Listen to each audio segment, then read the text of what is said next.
हरे कृष्णा, राधे राधे। हम सभी साधक श्री चैतन्य महाप्रभु की चरितावली श्रवण कर रहे हैं। प्रसंग है धीर भाव। नीति निपुण पुरुष चाहे निंदा करें, चाहे स्तुति, लक्ष्मी चाहे रहे या स्वेच्छापूर्वक कहीं अन्यत्र चली जाए, चाहे आज ही मृत्यु आ जाए या युगों तक जीवित बनी रहे, धीर पुरुष इन सब बातों की तनिक भी परवाह नहीं करते।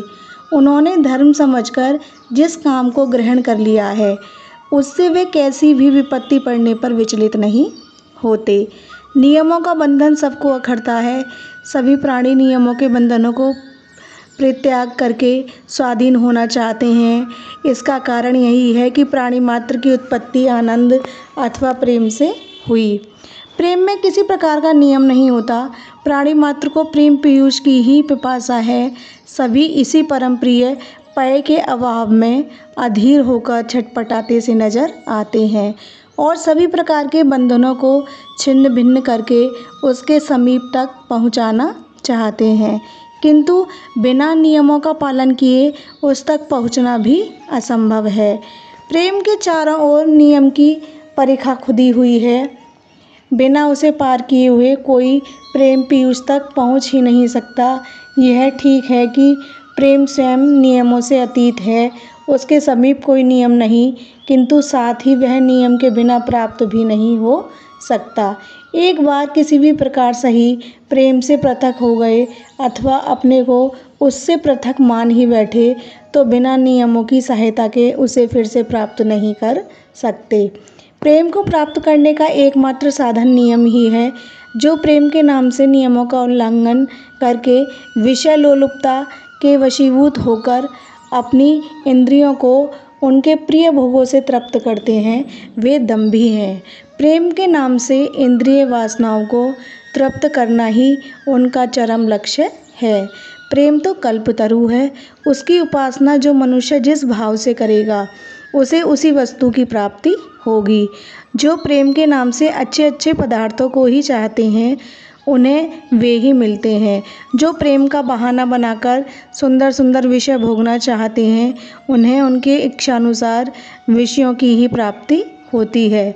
किंतु जो प्रेम के नाम से प्रेम को ही चाहते हैं और प्रेम के सिवा यदि त्रिलोकी का राज्य भी उनके सामने आ जाए तो उसे भी वे पीछे ठुकरा देते हैं। बहुधा लोगों को यह कहते सुना है, स्वर्ग के सुखों की तो बात ही क्या है, हम तो मोक्ष को भी ठुकरा देते हैं।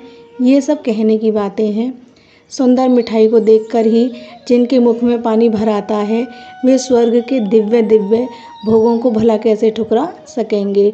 वे अज्ञ पुरुष स्वर्ग के सुखों से अनभिज्ञ हैं। जिसने चिरकाल तक नियमों का पालन नहीं किया है, उसका चित्त अपने वश में हो सकेगा, वह कभी प्रेमी बन सकेगा, इसका अनुमान त्रिकाल में भी नहीं किया जाता। नियमों का पालन करने में भी सभी को झुंझलाहट होती है, किंतु जो धीर पुरुष हैं, जिनके ऊपर प्रभु की कृपा है, वे तो मन को मारकर इच्छा के विरुद्ध भी नियमों का पालन करते हैं और धीरे धीरे नियमों के पालन से उनमें दृढ़ता, तत्परता, नम्रता तथा दीनता और सहनशीलता आदि सद्वृत्तियाँ आने लगती हैं। जो नियमों से झुंझलाकर उन्हें छिन्न भिन्न करना चाहते हैं, उनके हृदय में पहले तो नियमों के प्रति द्वेष उत्पन्न होता है। द्वेष से उसके नियम के विरुद्ध प्रचार करने की इच्छा उत्पन्न होती है। द्वेष बुद्धि से किसी के विरुद्ध प्रचार करने से क्रोध उत्पन्न होता है। क्रोध से उस काम में इतनी अधिक आसक्ति हो जाती है कि उसके विरुद्ध प्रचार करने के लिए वह बुरे बुरे घृणित उपायों को भी काम में लाने लगता है। उन बुरे कामों से ही उसका सर्वस्व नाश हो जाता है। महाप्रभु का कीर्तन बंद मकान में होता था। ऐसा उस समय भक्तों ने नियम बना रखा था कि अनधिकारियों के पहुंचने से भावों में सांसारिकता का समावेश न होने पावे। लोगों के हृदयों में संकीर्तन को देखने की उत्सुकता उत्पन्न हुई। उन्हें यह नियम बहुत ही अखरने लगा। उन्हें प्रभु के इस नियम के प्रति झुंझलाहट होने लगी। जो श्रद्धावान थे, वे तो उनके मन की झुंझलाहट को रोककर धैर्य के साथ प्रतीक्षा करने लगे और कीर्तन में अंत में उन्होंने नम्रतापूर्वक कीर्तन में प्रवेश करने की प्रार्थना की। उन्हें अधिकारी समझकर दूसरे दिन से प्रवेश करने की अनुमति मिल गई और वे उस नियम पालन के प्रभाव से जीवन में उत्तरोत्तर उन्नति करते हुए सद्वृत्तियों की वृद्धि के द्वारा प्रभु के पाद पद्यों तक पहुँच गए।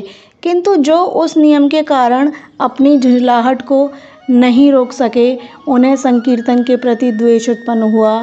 द्वेष के कारण वे वैष्णवों के शत्रु बन गए, संकीर्तन के विरुद्ध प्रचार करने लगे और संकीर्तन को नष्ट करने के लिए भांति भांति के बुरे बुरे उपाय कामों में लाने लगे।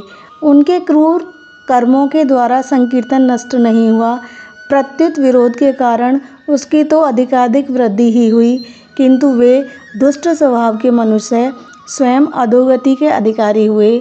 उन्होंने शुभ नियम के प्रति असहिष्णुता के भाव प्रदर्शित करके अपने आप को गड्ढे में गिरा दिया। इन विरोधियों के ही कारण संकीर्तन देशव्यापी बन सका। इस प्रकार इन दुष्ट पुरुषों के विरोध से भी महापुरुषों के सत्कार्यों में बहुत सी सहायता मिलती है। इसलिए सत्पुरुषों के शुभ कामों का दुष्ट प्रकृति के पुरुष कितना भी विरोध करें, वे उससे घबराते नहीं, किंतु उस विरोध के कारण और भी दूने उत्साह के साथ उस कार्य में प्रवृत्त हो जाते हैं। संकीर्तन के विरोधियों ने संकीर्तन को रोकने के लिए भांति भांति के उपाय किए, लोगों में उनके प्रति बुरे भाव उत्पन्न किए, लोगों को संकीर्तन के विरुद्ध उभाड़ा, उसकी अनेकों प्रकार से निंदा की, किंतु वे सभी कामों में असफल ही रहे। इस प्रकार महाप्रभु अपने प्रेमी भक्तों के सहित श्री कृष्ण संकीर्तन में सदा संलग्न रहने लगे। किंतु कुछ बहिर्मुखी वृत्ति वाले पुरुष संकीर्तन के विरोधी बन गए।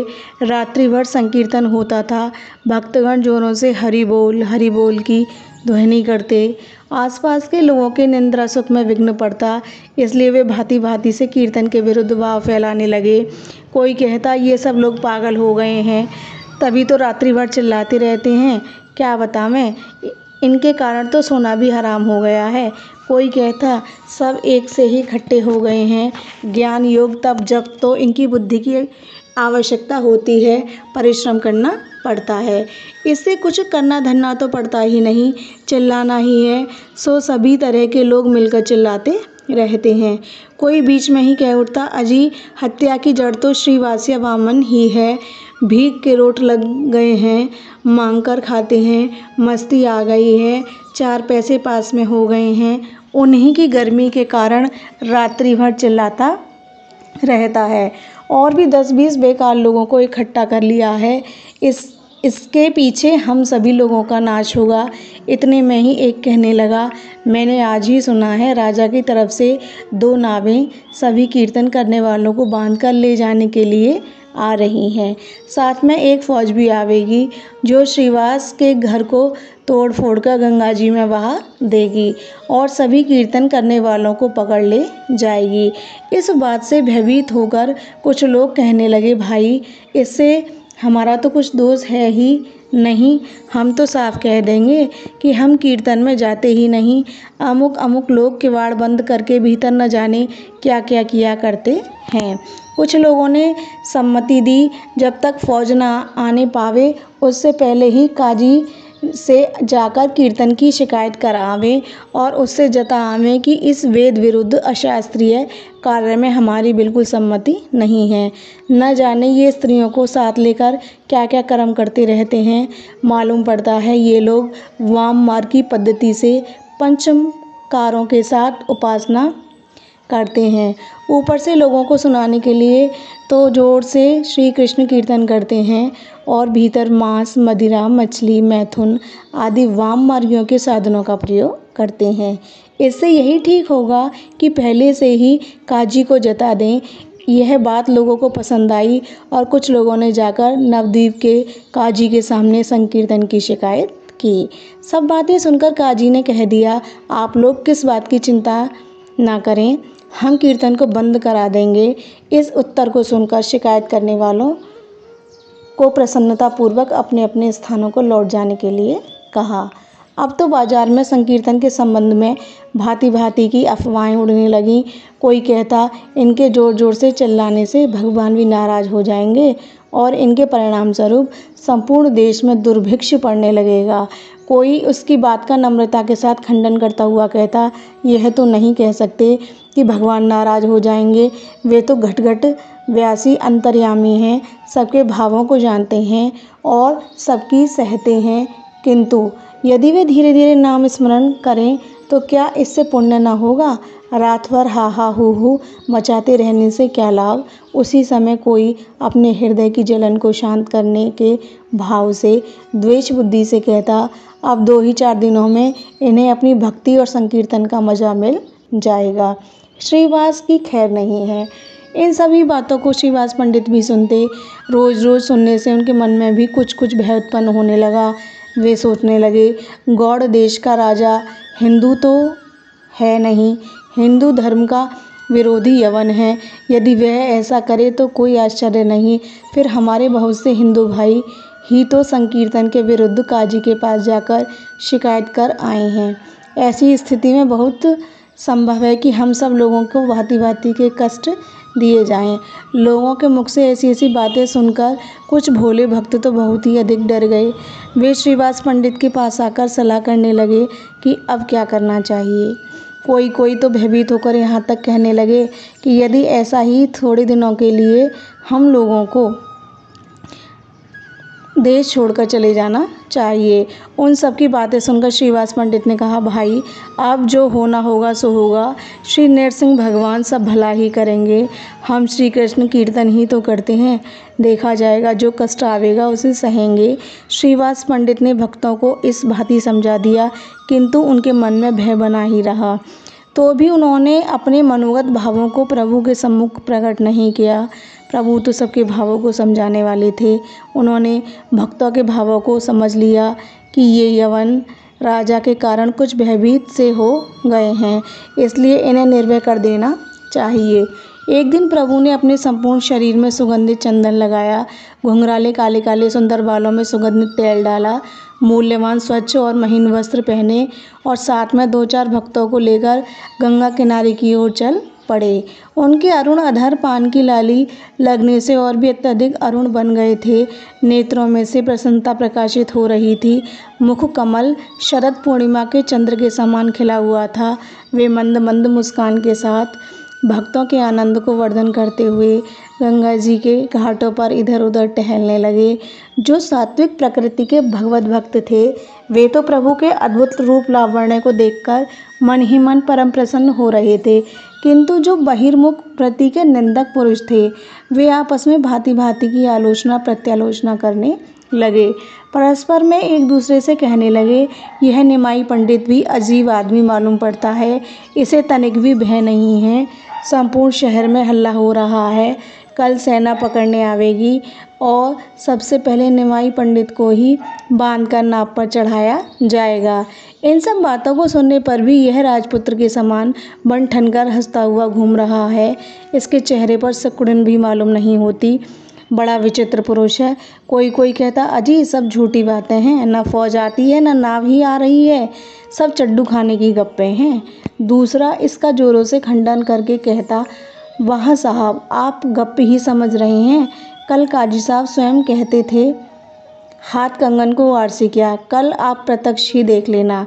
इस प्रकार लोग भांति भांति से अपने अपने अनुमानों को दौड़ा रहे थे। महाप्रभु भक्तों के साथ आनंद में विहार कर रहे थे। इसी बीच एक प्रभु के पुराने परिचित पंडित गंगा जी पर संध्या करते हुए मिले। प्रभु को देखकर उन्होंने इन्हें प्रणाम किया। फिर आपस में वार्तालाप होने लगा। बातों ही बातों में पंडित ने कहा, भाई सुन रहे हैं, तुम्हें पकड़ने के लिए राजा की तरफ से सेना आ रही है। संपूर्ण शहर में इसकी गर्म अफवाह है। यदि ऐसी ही बात है तो तुम कुछ दिन के लिए नवद्वीप छोड़कर कहीं अन्यत्र ही चले जाओ। राजा के साथ विरोध करना ठीक नहीं। फिर ऐसे राजा के साथ तो हमारे धर्म का स्वयं विरोधी हो। हमारी राय तो यही है कि इस समय तुम्हें मैदान छोड़कर भाग ही जाना चाहिए। आगे जैसा तुम उचित समझो। प्रभु ने कुछ उपेक्षा के साथ कहा, अजी जो होगा सो होने दो। अब गौड़ छोड़कर और जा ही कहाँ सकते हैं। यदि दूसरी जगह जाएंगे तो क्या बादशाह सेना भेजकर हमें पकड़ कर नहीं मंगा सकता। इससे अच्छे यही है जो कुछ दुख पड़ेगा उसे सहेंगे। शुभ कामों की ऐसे समय में ही तो परीक्षा होती है। दुख ही तो धर्म की कसौटी है। देखना है कितने इस पर खरे उतरते हैं। यह सुनकर पंडित चुप हो गए। प्रभु श्रीवास पंडित के मकान की ओर चल पड़े। जय जय श्री राधे।